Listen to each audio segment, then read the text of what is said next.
I think the best time to seek help is when it interferes with your life, okay?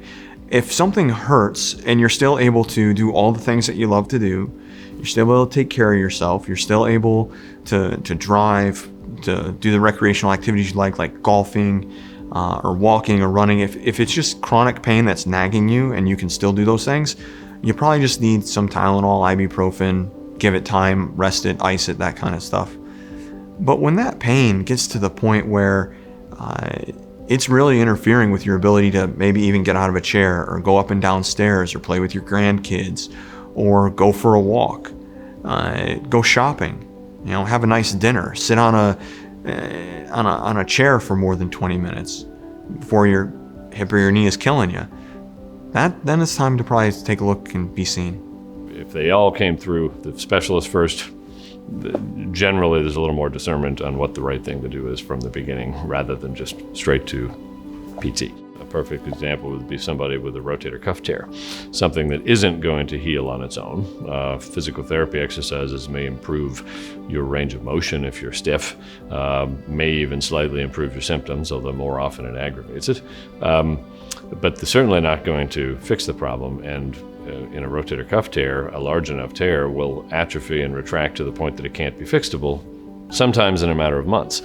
So there's a definite downside to not being evaluated first to find out, with an exam from a specialist and or an MRI, do I have a surgical problem, or is this something that therapy can address, rather than just straight to the therapy. Things that I recommend to try on your own before you see your primary care doctor or orthopedic surgeon is things like changing your activities. If an activity hurts when you do it, maybe try and do it a different way and see if that alleviates the pain. Tylenol or acetaminophen, over-the-counter ibuprofen, Aleve, or generic anti-inflammatory medications can really be of benefit.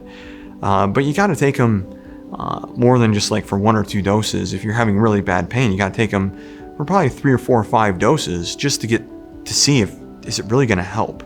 1 or 2 doses probably isn't going to give you much relief. It takes time for the medication to build up in your system and become effective.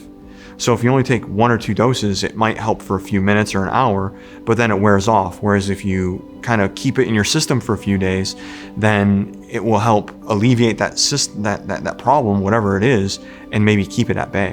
Whether it's pain that you're experiencing or limitations in function that you have, once you find out what you have, you can make a treatment decision. And sometimes that means surgery. Sometimes that means different options that we have to help improve the pain that may improve your function without surgery.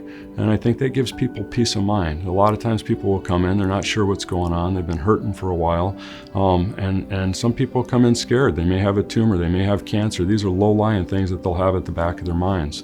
Most of these are very routine. Arthritis is something that's very common in our society. And so a lot of times you will come in and you'll have relief that this is what the problem is.